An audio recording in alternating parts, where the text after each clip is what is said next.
بسم الله الرحمن الرحيم وما أرسلناك إلا رحمة للعالمين. وجدك يتعرض الإنسان كلنا کہ پیغمبر نے آپ کو عالمین کے لیے رحمت نازل کی. یہ آیت کے انتخاب میں اس لیے کیا کہ آج کی ہماری دعا جس سے ہم گفتگو کرنے والے تھے اس کے اندر سے یہی دعا ہے کہ اللہ رزقنی فیہ نصیبا من رحمتک الواسعہ کہ اے میرے معبود اس ماہ مبارک رمضان میں ہمیں اپنی رحمت واسعہ کے قائم کرے. اور آپ کے دعا سنال کے اندر بھی سما کیا کہ اس کے اندر ابتدائی جملہ جو مولانا نے فرمایا وہی ہے کہ اللہم انی اسألک برحمتک کل شیء. یعنی کہ میرے معبود میں سوال کرتا ہوں کہ اس رحمت کے ذریعے سے کہ جو رحمت دنیا کی ہر شے کو اپنے دامن میں سمیٹے. اور یہ رحمت کا توسل دے کر کے ہم اللہ کی بارگاہ میں دعا بھی کرتے ہیں اور مولانا ہمیں تعلیم دعا جو دی ہے وہ اسی ذریعے کو دی ہے. حتیٰ کہ جو اللہ نے ہمیں پیغمبر دیا ہے جو دین کا پہنچانے والا اور دین کا ناشر اور دین کا محافظ دیا ہے وہ بھی رحمت ملکوں ہیں. اس دعا کے اندر یہ دعا کیا کہ اللہ رزقنی فیہ نصیبا من رحمتک الواسعہ. اے میرے معبود تو اپنی رحمت واسعہ کا کچھ حصہ یاد کر دے. ظاہر ہے اللہ کی رحمت کہاں اور رحمت ملکوں کہاں. اور ہمارے اندر وہ فیسلٹی نہیں ہے, وہ مادہ نہیں ہے کہ ہم تمام رحمتوں کو سمجھ سکتے. لہٰذا ہم دعا کرتے ہیں کہ میرے معبود سے تھوڑا سا حصہ بھی مل جائے. اس نظر رحمت اگر ہو جائے تو ہماری زندگی بھی کافی ہو. آپ کو معلوم ہے کہ جناب موسیٰ نے جب اللہ سے پوچھا کہ اے میرے معبود کے لیے رحمت کی تعریف کیا ہے, رحمت یہ کیسی ہے, تو اللہ نے موسیٰ سے کہا تھا اے موسیٰ میرے پاس دونوں چیزیں ہیں, ان عذابی و رحمتی, میرا عذاب بھی میرے ساتھ ہے اور میری رحمت بھی. لیکن میں اپنے بندوں پر جب عذاب حاصل کرتا ہوں تو جو مستحق ہوتا ہے اسی پر عذاب کرتا ہوں. جو مستحق ہوتا ہے اسی پر عذاب حاصل کرتا ہوں. یعنی میرے عذاب کے لپیٹ میں وہی افراد آتے ہیں جس پہ مستحق ہیں. میرے عذاب کے نیچے وہی افراد آتے ہیں جس پہ مستحق ہیں. لیکن رحمتی رحمت الواسعہ, میری رحمت رحمت وسیع ہے. اس کے اندر کوئی بھی آ سکتا ہے, بس توفیق ہونا چاہیے, بس گزرنی ہے. نہیں, رحمت الہی کے سائے میں کوئی بھی آ سکتا ہے, لیکن عذاب مخصوص ہے مخصوص افراد کے لیے جو اس سے مستحق ہے. پھر دوسری جگہ پر حدیث قدسی میں اللہ نے کہا کہ میری رحمت کے 100 حصے ہیں, ان 100 حصوں میں سے میں نے ایک حصہ زمین پر اتارا ہے, بقیہ 99 حصہ میرے پاس. اسی ایک حصے کے اندر ماں کی محبت بھی ہے, ذات کی الفت بھی ہے, بہن کی الفت بھی ہے, بھائی کا گلاؤ بھی ہے, دوستوں کی رفاقت اور محبت بھی پائی جاتی ہے. یہ تمام رشتوں کے درمیان میں جو محبت پائی جاتی ہے اس ایک رحمت کے حصے کا نتیجہ ہے کہ جو اللہ نے زمین پر اتارا. بات ہوتی کہ جب ہمارے درمیان میں یہ ایک اللہ کے رحمت کا ایک حصہ 100 میں سے ایک حصہ یہاں پر اترا اور ہم اس رحمت کا سامنا کرتے ہیں تو ہم اندازہ نہیں کر سکتے ہیں. آپ دیکھیں ایک باپ اگر بیٹے کے ساتھ, ایک بیٹا اگر ماں کے سامنے کھڑا ہو جائے اور اس کی محبتوں کا اندازہ ہے, اس کی رحمتوں کا اندازہ ہے, تو کیا اندازہ کر سکتا ہے؟ نہیں اندازہ کر سکتا ہے. ایک بہن کے دل کے اندر بھائی کی محبت کتنی ہوتی ہے بھائی اندازہ نہیں کر سکتا. ایک دوست دوسرے دوست کو کتنا چاہتا ہے اندازہ ہر انسان کو نہیں ہو پاتا ہے. تو جب ایک حصہ جو پوری کائنات کے اندر بکھیر دیا گیا ہے تمام رشتوں کے درمیان پایا جاتا ہے، اس کا اندازہ ہم نہیں کر سکتے. تو وہ معبود حقیقی جس کے بعد 99 حصے ہیں، 99 رحمت کے حصے موجود ہیں، اگر ہم اس کی بارگاہ میں آ کر کے دعا کریں گے تو ہمارے اوپر کتنا رحم کرے گا، کتنا کرم کرے گا، انسان اندازہ نہیں لگا سکتا ہے. پھر اس کے بعد اللہ نے اپنی الوہیت کا جو اعلان کیا ہے وہی پہ کیا ہے. بسم اللہ الرحمن الرحیم، شروع کرتا ہوں میں اللہ کے نام سے جو رحمان بھی اور رحیم بھی ہے. یعنی اللہ نے اپنی الوہیت کا جو اعلان کیا ہے وہ رحمان و رحیم کے اعتبار سے کیا ہے. کیوں؟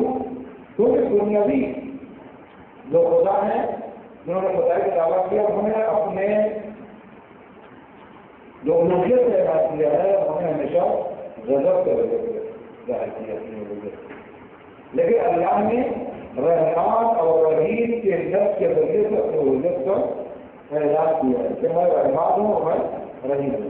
رحمان کا مطلب یہ ہے کہ میں میرے رحمت تمام لوگوں پر ہے، مساوی ہے، چاہے وہ شکیم ہو، چاہے منافقین ہو، چاہے مسلمان ہو، چاہے غیر مسلم ہو. لیکن رحیم یعنی میں رحیم ہوں اپنے خاص بندوں پر یہاں بھی اور وہاں. اس بات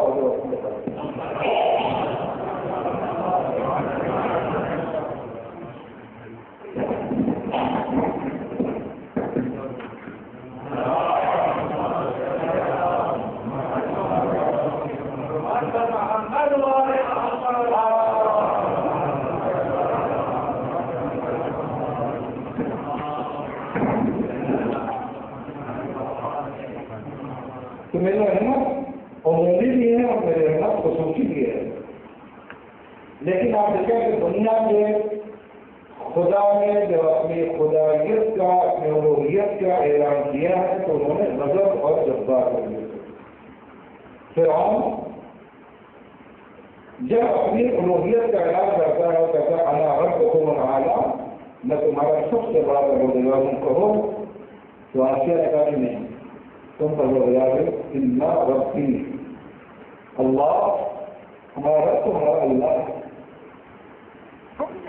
کہا کہوں تمہیں کہنا پڑے گا، تم میری زوجہ ہو، تم میری بیوی ہو. آسیہ کو کہنا ہوگا کہ کہو کہ یہ فرعون میں سب سے بڑا پروردگار ہوں. اور کہ اپنی الوہیت کا اعلان کیسے کرتا ہے. جیسے کہ آپ نے مسلسل اعلان کیا تو اس میں آخری ناخن بنائے، آخری ناخن بنا کر کے اپنے ہاتھوں میں پہننے کے بعد دونوں آخری ناخن سے آسیہ کے جسم پر مسلسل پنجے مارتا ہے، اذیت دیتا ہے، خراش چلاتا ہے، زخمی کرتا ہے. کہتا ہے آسیہ کہو کہ میں تمہارا پروردگار ہوں. اگر وہ پروردگار کہہ رہا ہے میں رحمان ہوں، میں رحیم ہوں، میں تمہارے اوپر رحم کرنے والا ہوں، میں تمہارے پر مہربانی کرنے والا ہوں. لیکن فرعون کیا کرتا ہے اپنی اعلان الوہیت کے سلسلے کو جب شروع کرتا ہے تو غضب اور صبر سے شروع کرتا ہے کہ آسیہ کو اتنا زیادہ اس نے زخمی کر دیا تھا کہ آسیہ اسی زخم کو منتقل کرتے کرتے دنیا سے لے.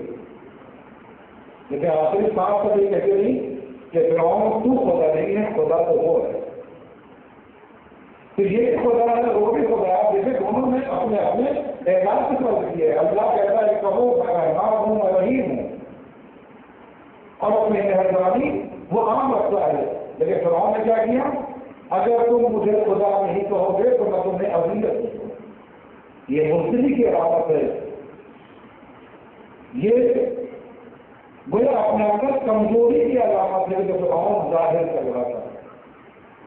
لہٰذا اللہ نے اپنی رحمت کا اندازہ کرانے کے لیے اس دنیا کے اندر اس رحمت کے ایک حصے کو دنیا میں بھیجا ہے. پھر اس کے بعد رحمت الرسم پیغمبر اسلام کو اس کائنات میں بھیجا اور کہا ہما ارسلنا کا الا رحمت للعالمین. اے پیغمبر ہم نے آپ کو رحمت بنا کر بھیجا ہے، تمام عالمین کے لیے رحمت بنا. آپ دیکھیں جب ہم اپنی ماں کی رحمت کو سمجھ نہیں پاتے، جب ہم اپنے دوست کی رحمت کو سمجھ نہیں پاتے، جب ہم اپنے باپ کی رحمت کو نہیں سمجھ پاتے تو ہم پیغمبر اسلام کی رحمت کو کیا سمجھیں گے؟ اور اس کی رحمت کو ہم کیا اندازہ کر سکتے ہیں؟ پھر اس کے بعد بات وہیں جاتے ٹھہرتی ہے کہ جب ہم پیغمبر کی رحمت کو نہیں سمجھ سکتے تو پھر رحمان اور رحیم پروردگار کیسے ہو سکتے؟ اس کی رحمت کا اندازہ انسان کر ہی نہیں سکتا ہے۔ پیغمبر اسلام کو رحیم کے بندے اور وہ رحمان کے بھیجے ہوئے پیغمبر ہیں کہ مسلسل جن کے پیروں کے نیچے کانٹے بچھائے جاتے ہیں لیکن اس تک نہیں کرتے ہیں، مسلسل پتھر مارے جاتے ہیں کہ اس تک نہیں کرتے ہیں۔ یہ رحمت مجسم ہے، رحمت برسانے کے لیے آئے تھے، مہربانی کرنے کے لیے آئے تھے۔ اور اس کے بعد ایسے رحمت مجسم پیغمبر کو اللہ نے جو پناہ دی ہے وہ ابو طالب کو بڑی ہوتی ہے، ایسے رحمت مجسم کو جو پناہ دی ہے اور مال سے جو غنی کیا ہے وہ ہمارے خدیجہ کو بڑی سے کیا ہے۔ آپ تاریخ اسلام اٹھا کر دیکھیں تو آپ کا اندازہ ہوگا کہ اگر ابو طالب کی شجاعت نہ ہوتی اور خدیجہ کا مال نہ ہوتا تو اسلام کو پھیلانے میں پیغمبر اسلام کو کتنی دشواری ہوتی۔ جناب خدیجہ کا مال بہت کام آیا ہے اسلامی دنیا میں، اور جناب خدیجہ اتنی مالدار تھی کہ 40 اونٹ پر ان کے خزانے کی چابیاں رکھی جاتی تھی، 40 اونٹ پر ان کے خزانے کی چابیاں رکھی جاتی تھی۔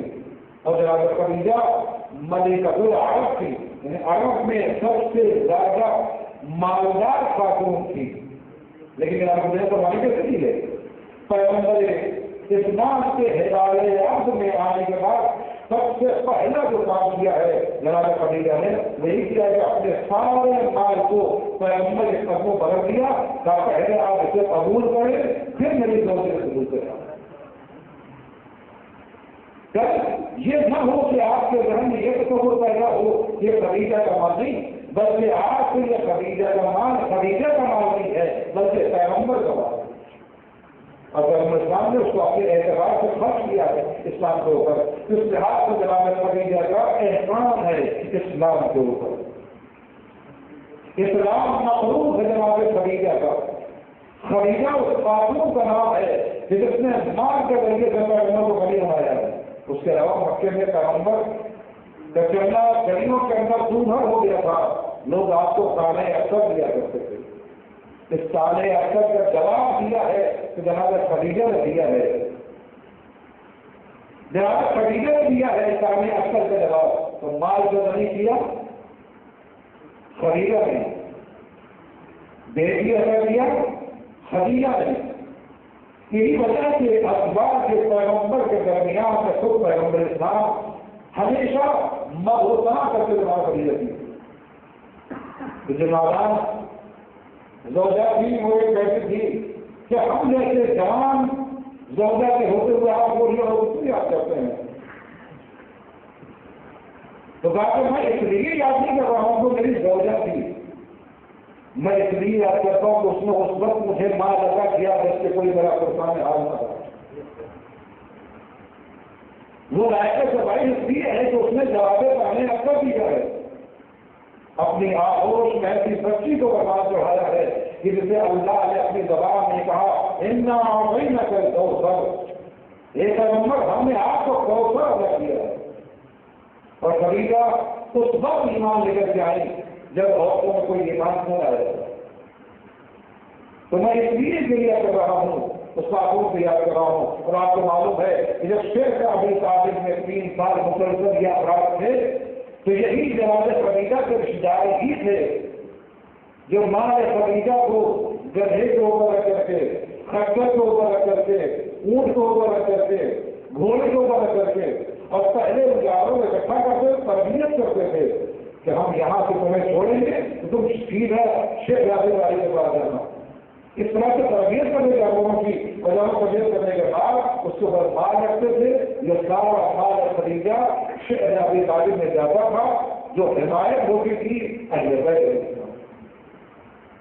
جو ہے، جو پیغمبر اسلام کی حمایت ہوتی تھی، جناب ابو طالب کی حمایت ہوتی تھی، جو بھی شیخ ابو طالب میں تھے اس کی حمایت ہوتی تھی۔ تو جناب خدیجہ کو ماں کا مشورہ کرنے میں جا رہا تھا، جو خدیجہ نے اسلام کی جو حمایت کی ہے اس کو جواب کائنات کا بدلی ہے۔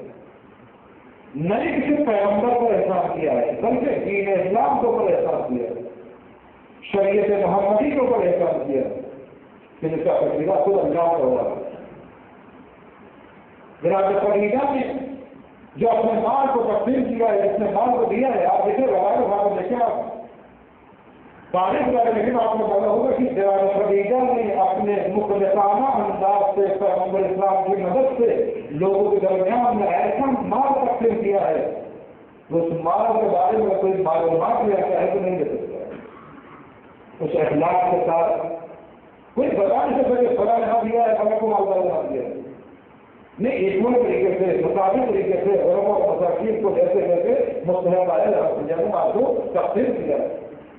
یہ وجہ ہے کہ اتنے مخلصانہ کو تمہارے خدیجہ نے اپنے مال کو دنیا کے سامنے تقسیم کر کے اٹھا دیا کہ دیکھو مال کا ہونا عیب نہیں ہے، مال کا ہونا عیب نہیں ہے، دنیا کا ہونا عیب نہیں ہے، بلکہ دنیا دار ہونا ہے۔ دنیا ہونا آسان ہے، دنیا اپنے ہاتھ میں لے لو، دنیا اپنے قبضے میں لے لو، لیکن دنیا کو اپنے قبضے میں رکھو، دنیا کے حوالے اپنے آپ کو کبھی نہ کرنا۔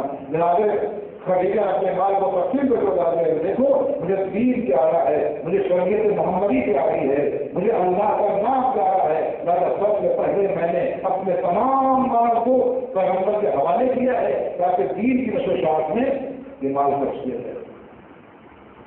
اسلام خواتین کی نگاہ سے اگر دیکھا جائے تو آپ لگے کہ اسلام کا قرض ہے 3 خواتین کا، لیکن خواتین نے قرض کیا ہے اور اسلام پر احسان کیا ہے۔ پہلی خدیجہ، دوسری فاطمہ الزہرا اور تیسری خاتون کا نام ہے زینب کبریٰ۔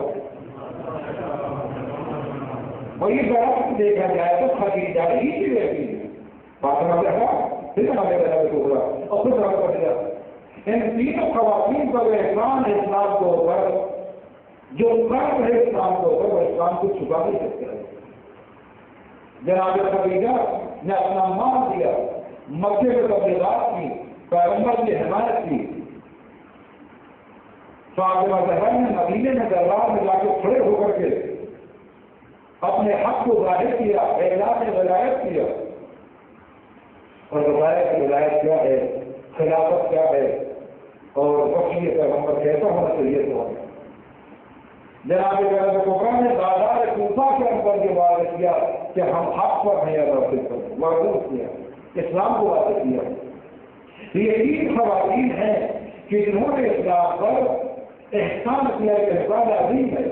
مکے میں تبلیغات کے اندر حامی جناب خدیجہ ہیں، مدینے کے اندر ولایت کی ہدایت کرنے والی سب سے پہلے جناب فاطمہ زہرا کا نام بنایا جاتا ہے۔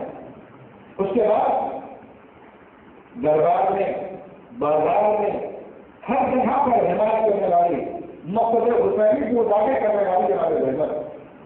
اب دیکھیں تینوں شخصیتوں پر مسائل ہوئے کہ جس خاتون کے پاس اتنا مال تھا، اتنا مال تھا، اتنی دولت تھی کہ 40 اونٹوں پر ان کی چابیاں رکھی جاتی تھی، لیکن اللہ اکبر، فاطمہ زہرا ایک جگہ سے کہنا ہے، ایک چادر ہے جس میں پیدل سے پیدل لگے ہوئے ہیں۔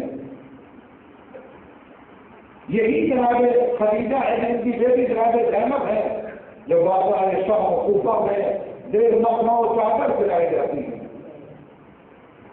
فاطمہ زہرا کے بارے میں بتایا برداشت کیے، اور آپ ان تینوں خواتین کے مسائل کو آپ دیکھیں، حمایت کے سلسلے میں، قربانی کے سلسلے سے، ایثار کے سلسلے سے، مسائل کو برداشت کرنے کے سلسلے سے، تو یہ تینوں خواتین کے مسائل آپ کو بچی کر کر مل جائیں گے کہ جس کا نام ہے سکینہ بنت الحسین۔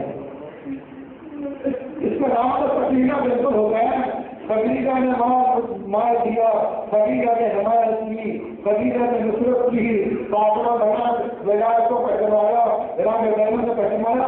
ان سب تینوں خواتین عجب نہیں کہ شام کے زندان میں سکینہ کے بعد حاضر ہو، راجے کے بعد خدیجہ کہتی ہو کہ ہائے میرے پاس اتنی دولت تھی، لیکن یہ میری 4 برس کی بچی سکینہ کربلا کے میدان میں چادر کو برستی رہی، تو یہ چادر دے کہ فاطمہ زہرا نے کہا ہو اے سکینہ بنت الحسین، میری تو چاہت کو سننا شکستہ ہوئی تھی، لیکن تمہیں تو اونٹ کی ننگی پشت پر رسی سے نکل کر بھاگا گیا کہ تمہارا سینہ عجب نہیں جناب زینب نے کہا ہو، جناب خدیجہ کے ساتھ فاطمہ زہرا کے ساتھ جناب زینب نے کہا ہو اے سکینہ بنت الحسین، تمہارے مسائل تو یہیں پر آگے تک ہو گئے، لیکن اے سکینہ حسین سے بطور امانت مجھے دیا تھا، مجھے کربلا جا کے بڑی شرمندگی ہوئی تھی اور میں نے یہی کہا تھا اے میرے بھیا حسین جو امانت تم نے دی تھی وہ امانت صحیح و سالم نہ دے پائی، مجھے معاف کرنا، یہ خدیجہ کی دولت تھی جو کربلا میں کام آئی، یہ خدیجہ کا خون تھا جو کربلا میں کام آ رہا تھا، حسین کس کے بیٹے، فاطمہ کے بیٹے، فاطمہ کس کی بیٹی، خدیجہ کی بیٹی، یہی وجہ ہے کہ یہ خواتین ہم لوگ زندان شام میں جاتی ہیں، ایک سکینہ کو